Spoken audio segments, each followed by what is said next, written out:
Hello students, हमने first flight के 4 episodes बना दिए हैं। अब सिर्फ क्वेश्चन आंसर का एक एपिसोड रह गया है। हमने ओरल कॉम्प्रिहेंशन पे भी बात कर ली थी, पर इसमें हम एक नई वीडियो में इस वीडियो में हम एक पोएम को भी डिस्कस करेंगे जिसका नाम है डस्ट ऑफ स्नो। ओके, आप सोच रहे हैं 5वां एपिसोड क्यों नहीं डाला, तो वो भी जल्दी आ जाएगा, उसमें थोड़ा टाइम लग रहा है। ठीक है, पर तब तक हमने सोचा ये छोटी सी पोएम थी, 5-6 मिनट में कंप्लीट हो जाती। तो आइए पढ़ते हैं। तो क्या लिखा है? तो लिखा है, the way a crow swooped down on me, the dust of snow from a hemlock tree has given my heart a change of mood and saved some part of a day I had rued। तो इसमें soup का मतलब क्या होता है? झड़काना लिख लीजिए। और हेमलॉक एक विषैली झाड़ी। तो क्या है, जिस जिस तरह से कौवे ने धतूरे पर से मेरे ऊपर बर्फ की धूल झड़काई। क्या हुआ? जिस तरीके से कौवे ने धूल झड़काई ऊपर से, हेमलॉक ट्री मतलब धतूरा। ठीक है, उसके बाद उसने मेरे मूड को बदल दिया और उस दिन के एक हिस्से को बचा लिया जिसके बारे में मैं पश्चाताप कर चुका था। र्यूट का मतलब पश्चाताप। तो एक बार अच्छे से समझते हैं क्या होता है। जिस तरीके कह रहे हैं, जिस तरीके से कौवे ने धतूरे के पेड़ से बर्फ को मेरे ऊपर झड़काया, उससे मेरे हृदय में मेरा मूड बदल गया। ठीक। और उस दिन का कुछ हिस्सा बच गया जिसका मैं पश्चाताप कर चुका था। ठीक है, तो इसके कुछ क्वेश्चन आंसर भी इसी में डिस्कस कर लेंगे।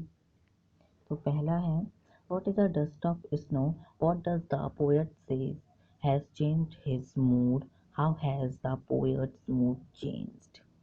ठीक है, तो ये डस्ट ऑफ स्नो क्या है और पोएट ने ये क्यों कहा उनका मूड बदल गया है। ठीक है, ये देखते हैं। The dust of snow is a dust which has been created by a crow which it swooped on an ice laden with snow. It had changed poet's mood. He became happy for the rest of the day। क्या हुआ? जो ये dust of snow थी, ये dust कौवे के द्वारा उनके ऊपर झड़काई गई थी जिसमें बर्फ के साथ गिरी थी, जिससे उनका मूड बदल गया था और वो खुश हो गए थे और उनका बचा दिन अच्छे से बीत गया। Second, how does Frost present nature in the poem. क्या होगा इसका आंसर? तो इसमें 3 है। ठीक है, तो इन्होंने कहा है फ्रॉस्ट इस कविता की प्रकृति में फ्रॉस्ट इसमें क्या प्रस्तुत कर रहा है नीचे दिए गए प्रश्नों के थ्रू। आप आंसर कीजिए। तो फर्स्ट इसमें दिया है, what are the words that are usually named in poem? Do you think a crow is often mentioned in poem? What images come to your mind when you think of a crow? तो ये कह रहे हैं वो कौन सी पक्षी है जिसके बारे में इस कविता में बात हो रही है। आप क्या सोचते हैं कि वो कौवा ही कविता में आता है? जब आप एक कौवे के बारे में सोचते हैं तो आपका दिमाग में कैसी तस्वीरें आती हैं? तो लिखिए, वर्ड आंसर में word usually mentioned in the poem are. जिस चिड़िया की बात की गई है वो नाइटिंगेल, कुक्कू, माइना, स्पैरो, ये सारी हैं। Cow is rarely mentioned in poem, crow crow is rarely mentioned in poem. Crow बहुत ही रेयरली पूछा गया बताया गया है कहानी में। और इससे हमें उसकी हार्श वॉइस, कठोर आवाज़ और काले रंग के बारे में पता चलता है। काले रंग का होता है उसकी वॉइस, तो हार्श होती है। Second, again what is hemlock tree. फिर से हेमलॉक ट्री क्या है? Why doesn't the poet write about a more beautiful tree such as maple, oak और पाइन। उन्होंने धतूरे के ही बारे में क्यों लिखा? इतने सारे सुंदर वृक्ष थे, उनके बारे में क्यों नहीं लिखा? तो वो देखते हैं। Hemlock tree is a poisonous tree. Hemlock tree कैसा था? जहरीला वृक्ष था और बहुत ज़्यादा सुंदर भी नहीं होता। It is not very beautiful, but the poet does not mention any more beautiful tree. और उन्होंने तब भी किसी भी ब्यूटीफुल ट्री के बारे में नहीं लिखा। ही believe that every aspect of nature is beautiful. वो ये मानते हैं कि जो भी नेचर में चीज़ें हैं वो उन सब ही अपने पर्सपेक्टिव में ब्यूटीफुल हैं। लास्ट वन में सेकेंड क्वेश्चन का लास्ट थर्ड में क्या है?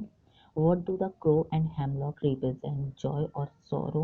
What does the dust of snow that the crow shake of a hemlock tree stand for?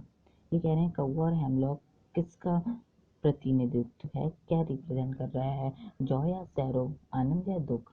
ये जो धूल थी स्नो की उनकी कौवे ने झड़काई थी हेमलॉक ट्री से, इसका क्या स्टैंड करती है, मीन्स इसका क्या प्रतिनिधित्व है। देखो here crow and hemlock represent Joy, ये दोनों ही जॉय आनंद को रिप्रेजेंट कर रही हैं। The dust of snow represent Joy that nature saw, और जो स्नो की डस्ट है वो भी जॉय को रिप्रेजेंट कर रही है क्योंकि वो नेचर की है, नेचर गिरा है।